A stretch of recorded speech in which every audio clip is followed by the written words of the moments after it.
Kaiser Foundation Hospital tried to kill a then employee, Teresa Estrada, and the Los Angeles Superior Court concealed it.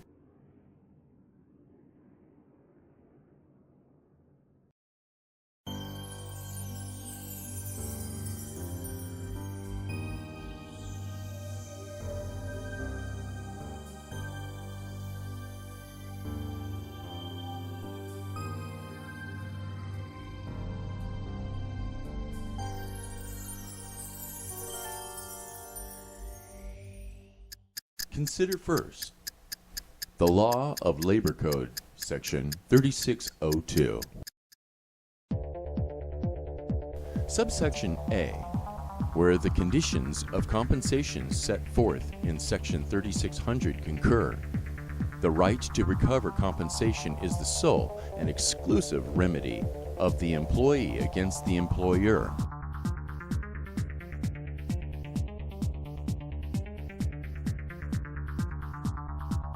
Subsection B, an employee may bring an action at law for damages against the employer, as if this division did not apply in the following instances.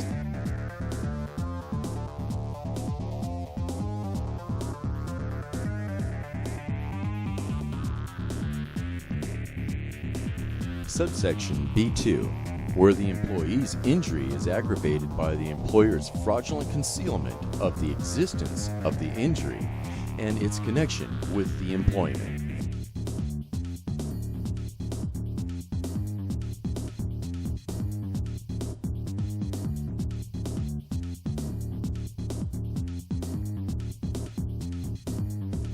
Subsection D2.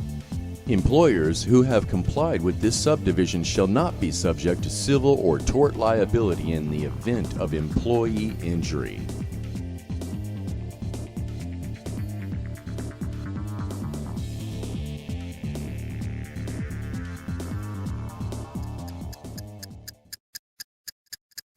Teresa's bacterial infections were aggravated by Kaiser using the following civil codes. Civil Code, Section 5610, C1. Teresa Estrada first went to Olive View Medical Center on July 2, 2008, and complained about not feeling well for 2 months and has a mouth lesion for 1 week.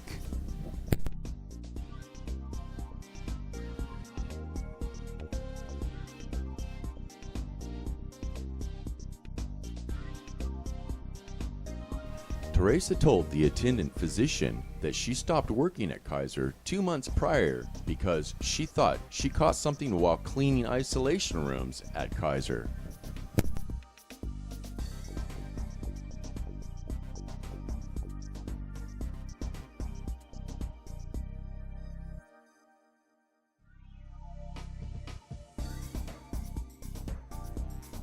The Olive View Medical Center diagnosed Teresa's injury as impetigo, an infection caused by bacteria. Teresa was told to come back to Olive View if the sores did not start to heal after 3 days of treatment.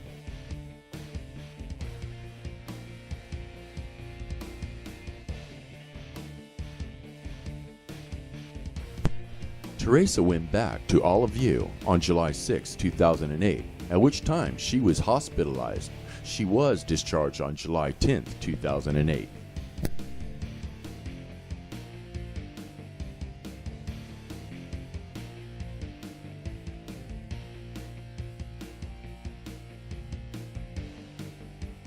During Teresa's hospitalization, the Olive View Medical Center informed Kaiser that Teresa reported injuries on July 2, 2008.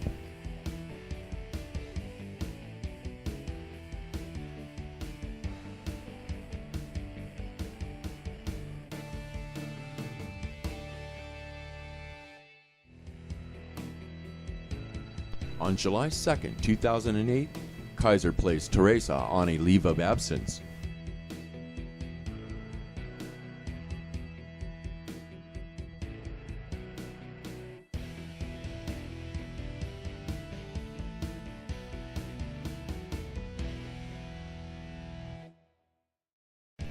The leave of absence was made retroactive from July 2nd, 2008, backdated 2 months prior to May 13th, 2008.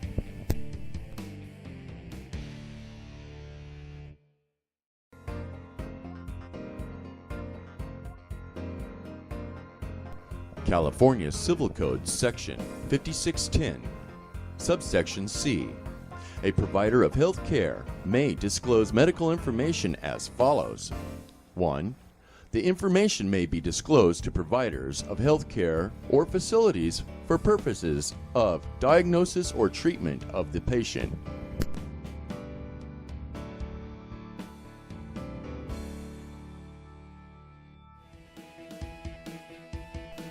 Teresa was admitted with scalp lesions and painful mouth ulcer.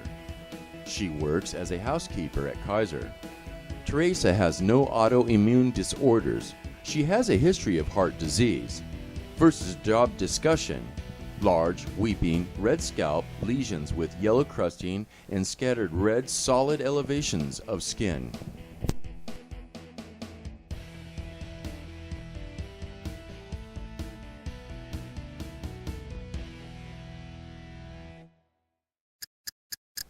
Kaiser stepped outside his role of employer and acted the role of healthcare provider.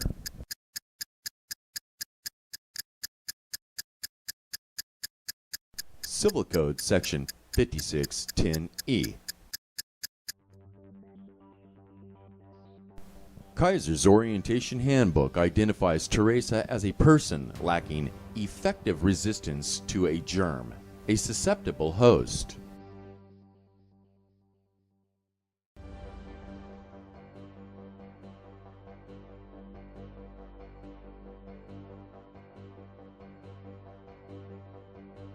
An infectious germ is a biological microorganism, usually bacteria or virus, capable of causing disease. Therefore, while at work, Teresa was susceptible host to healthcare acquired infections.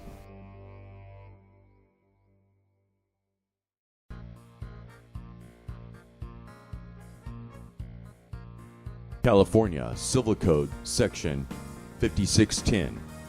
Subsection E.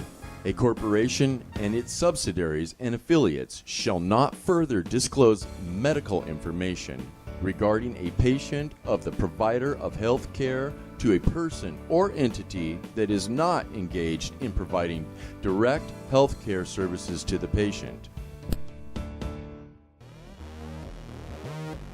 Kaiser's instruction to all of you concerning Teresa's injury: doubt first impression given duration, different diagnosis, autoimmune, medication, pemphigus, suppressed vancomycin, will need dermatology follow-up.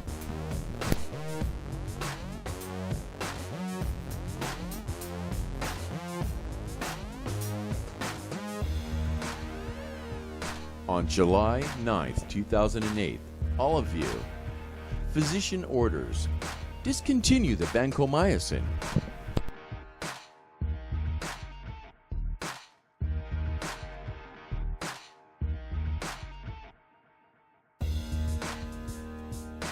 Followed by all of you's consultation request to discharge Teresa on July 10th, 2008, and to reschedule Teresa for treatment on July 17th, 2008, per Dr. Donovan.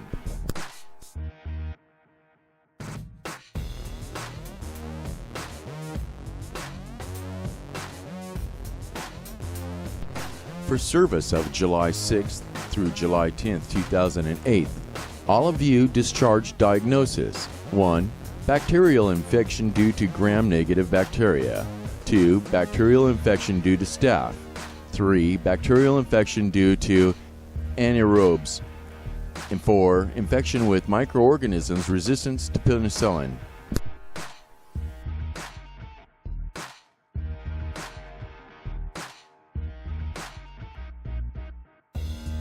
Kaiser acted in the role of corporation under Civil Code Section 5610E, Civil Code Section 5610C8A. Kaiser instructed all of you to use Civil Code Section 5610 C8 to create medical information on Teresa.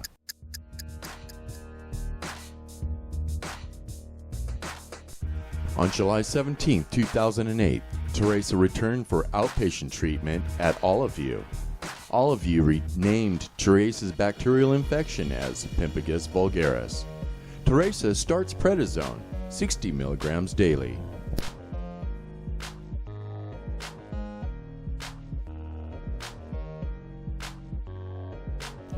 On August 21, 2008, All of You creates a second medical record. It questioned the pemphigus vulgaris, awaiting confirmation by immunofluorescent testing.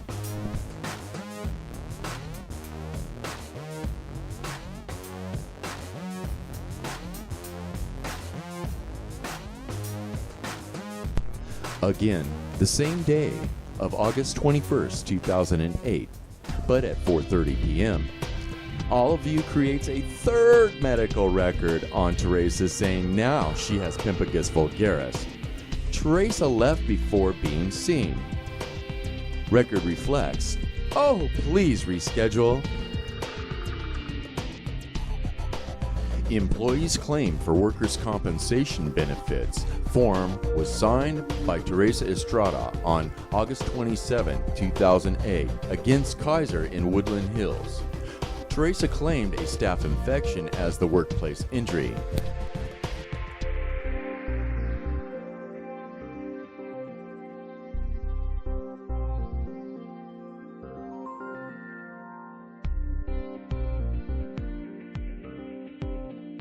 The law firm of Rowan, Gervey, and Wynn created this subpoena, ducis tectum, and directed it at All of You Medical Center.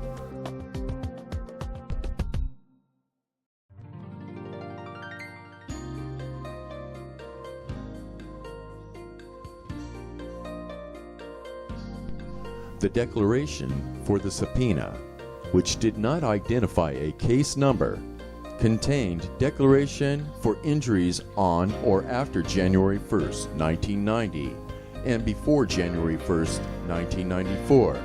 Teresa's injury occurred in May 2008. The declaration of service was not signed by All of You.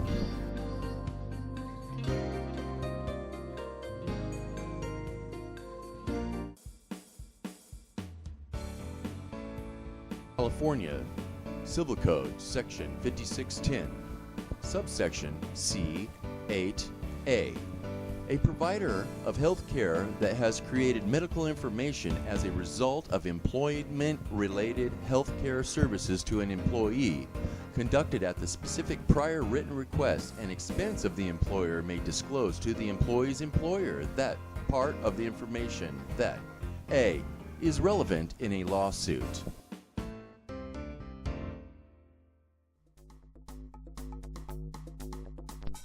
On September 10, 2008, 14 days after Teresa filed a claim against Kaiser, the Republic Document Management obtained Teresa's medical record from All of You and shipped a copy of said records to Kaiser.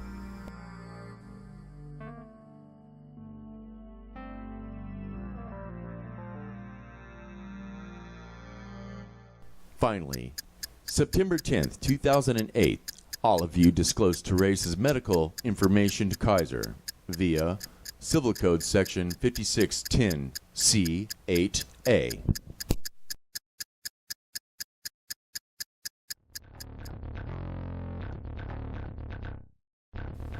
Kaiser further disclosed Teresa's medical records to Dr. Paul Groden, a qualified medical examiner who examined Teresa on July 7, 2009.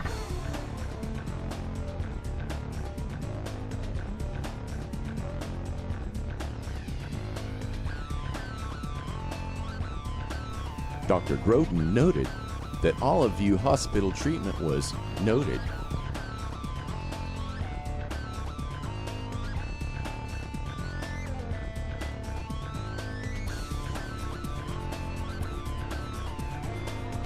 Dr. Groden's diagnostic impression, pemphigus vulgaris.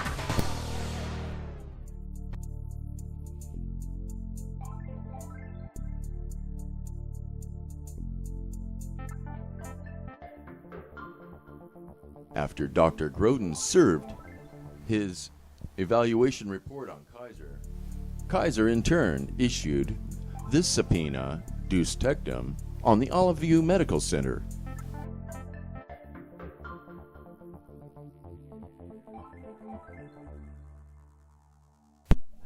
The declaration for subpoena is an affidavit for injuries occurring on or after January 1st, 1990. The subpoena was executed on February 5, 2010. The declaration of service was signed by Alicia Adams at Olive View.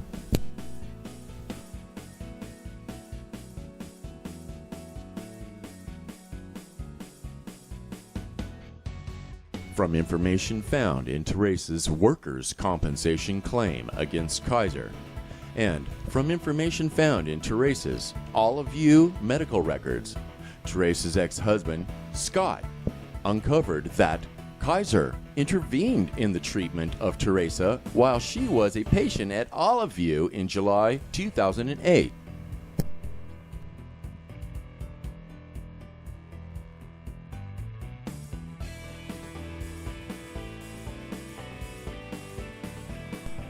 On April 28, 2011, Teresa went to the USC Medical Center, where she presented multiple and worsening skin lesions all over her body that were painful to the touch. She began with oral ulcers that were painful in 2008, then started having lesions all over her scalp and since spread to the rest of her body.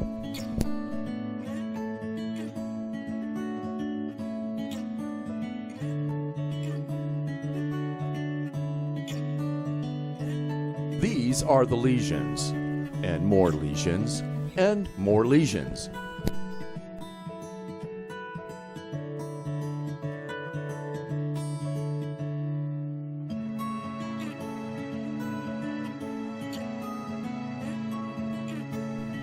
Teresa initially went to the Olive View Medical Center, where they started her on prednisone. She has since been on prednisone non-stop from 2008 until now. However, the lesions have never improved.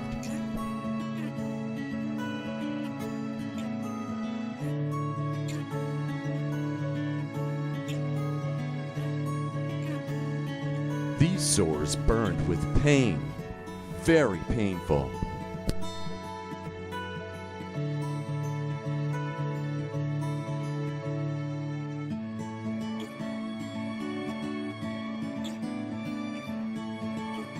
Teresa is not seen at Olive View anymore in the beginning of this year, 2011.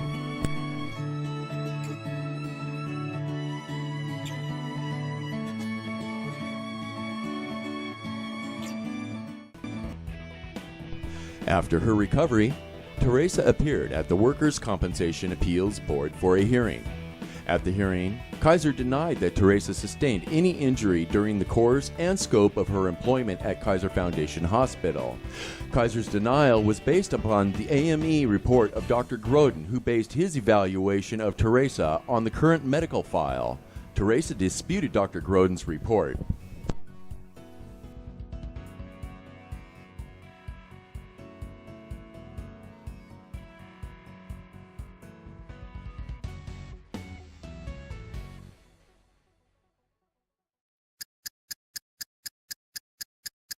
The court concealed Teresa's claim against Kaiser and dismissed the case. Teresa filed an action at law against Kaiser Foundation Hospital. The court reassigned the case 4 times to a different judge, the last 2 judges whom revealed the injustice in the court.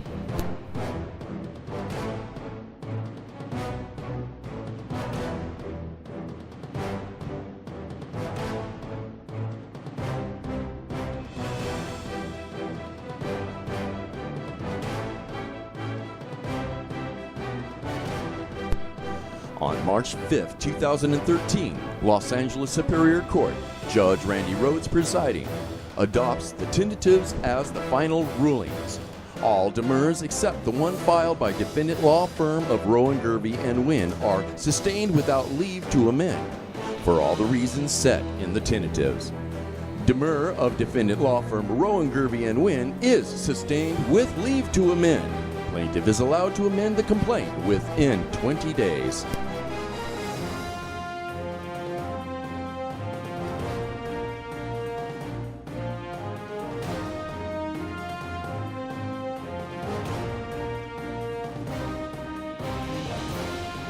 On March 25, 2013, Teresa filed a third amended complaint, which was an exact copy of the second amended complaint.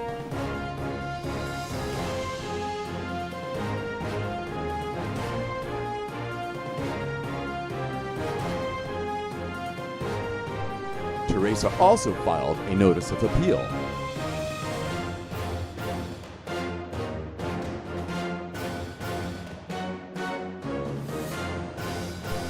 Nine months later, on January 24, 2014, the Court of Appeal issued their opinion.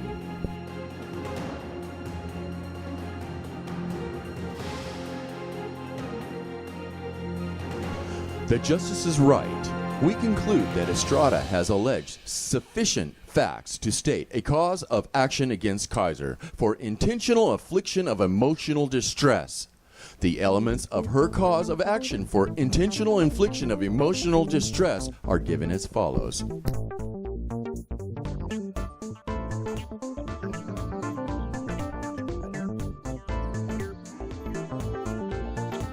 Estrada's allegation that Kaiser directed all of you to misdiagnose her sores as pemphigus vulgaris and treat her with prednisone, which she alleges caused an outbreak of sores all over her body, satisfies those elements.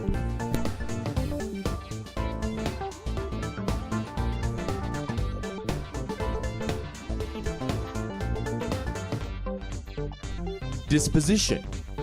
The judgment in favor of Kaiser Foundation Hospital is reversed.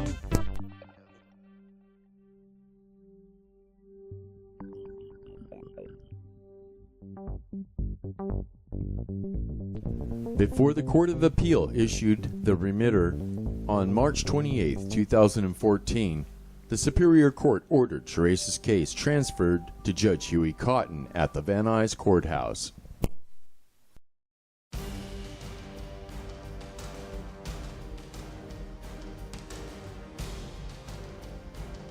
On April 14, 2014, the Court of Appeal issued the remitter.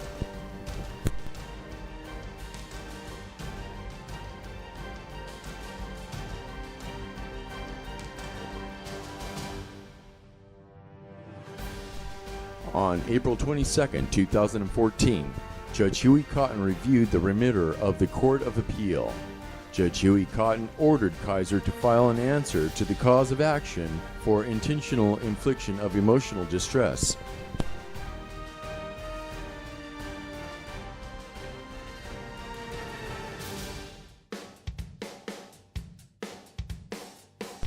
On May 13, 2014, Kaiser Foundation Hospital filed an answer to the second amended complaint.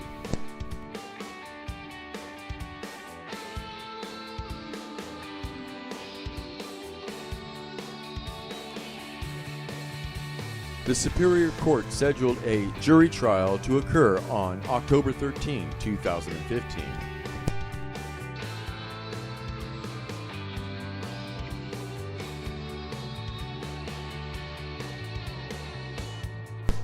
A final status conference was set for October 2, 2015.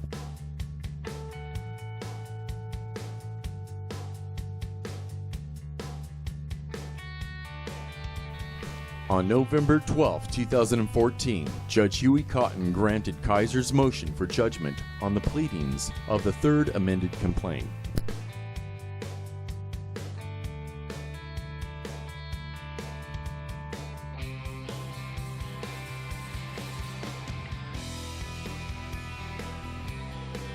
On November 23, 2015, Teresa filed a motion to set aside a void judgment.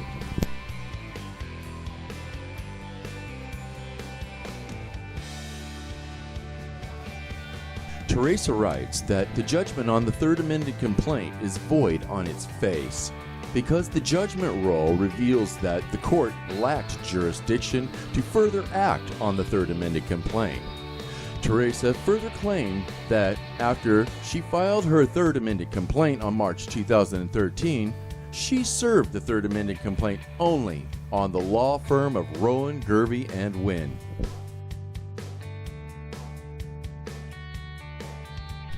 The judgment roll in this case includes the following. 1.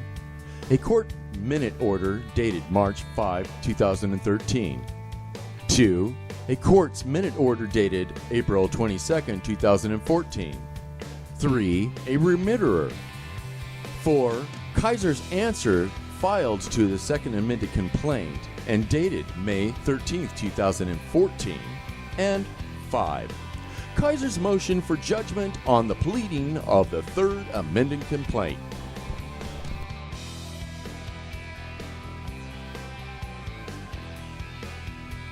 Teresa cites the Code of Civil Procedure, Section 473D.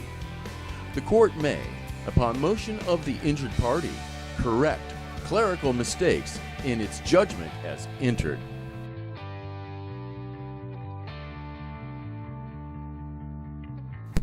On July 19, 2016, Judge Huey Cotton denied Teresa's motion to set aside a void judgment.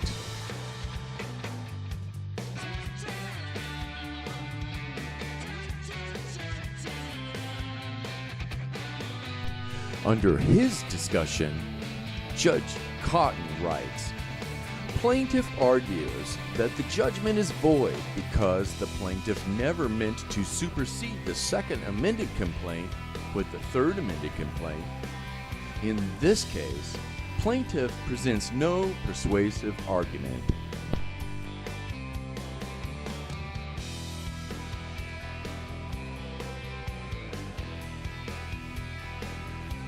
Further, Judge Huey Cotton writes, the ruling on the judgment of the pleading was within this court's jurisdiction and supported by legal reasoning and analysis affirmed by the Court of Appeals.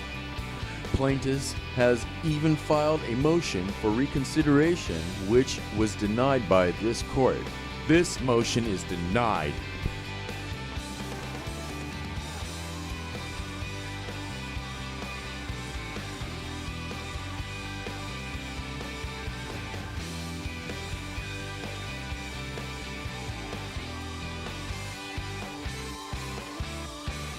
According to the Code of Judicial Ethics, Canon 2b2, a judge shall be faithful to the law and shall maintain professional competence in the law.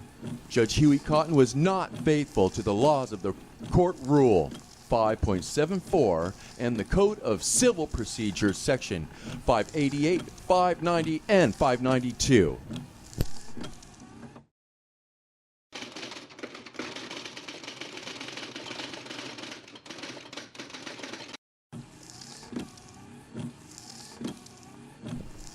Court Rule 5.74 binds the courts to decision of the determination of a pleading. The court relies on Court Rules 5.74a 1 through 4 to the determination of the personality of a pleading stated as follows. 1. Pleading means, in part, a complaint or answer. 2. Amended pleading means a pleading that completely restates and supersedes the pleading it amends for all purposes. Judge Cotton is wrong when he declared the third amended complaint supersedes the second amended complaint. However, the third amended complaint and the second amended complaint are one and the same pleading.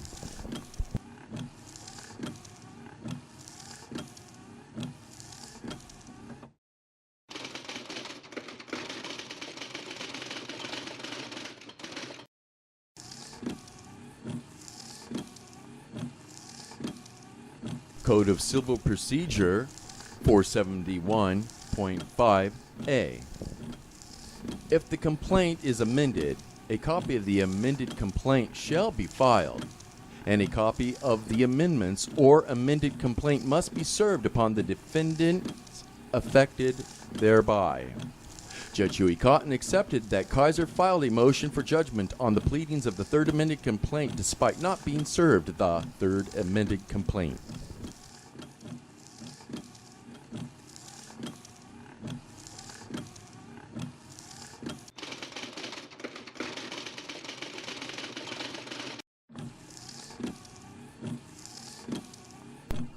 Code of Civil Procedure 588. Issues arise upon the pleadings when a fact or conclusion of law is maintained by the one party and is controverted by the other. They are of two kinds: an issue of law and an issue of fact. The issue of law in this action was resolved by the Court of Appeal.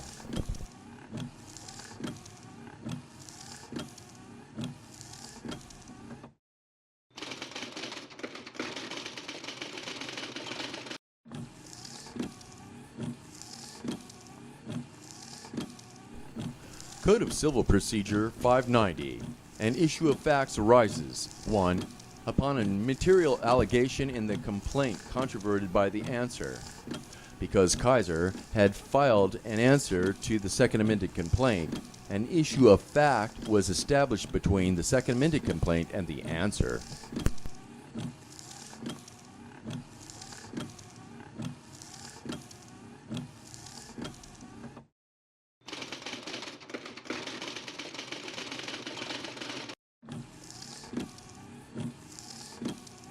Code of Civil Procedure 592. Section 592. In actions for the recovery of damages for injuries, an issue of fact must be tried by a jury. Judge Huey Cotton did not allow Teresa actions to be tried by a jury.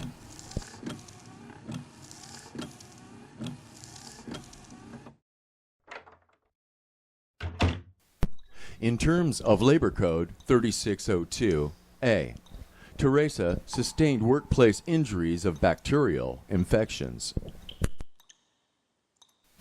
In terms of Labor Code 3602B2, Teresa's injuries were aggravated by Kaiser's use of the civil codes. In terms of Labor Code 3602D2, the court dismissed Teresa's claims against Kaiser.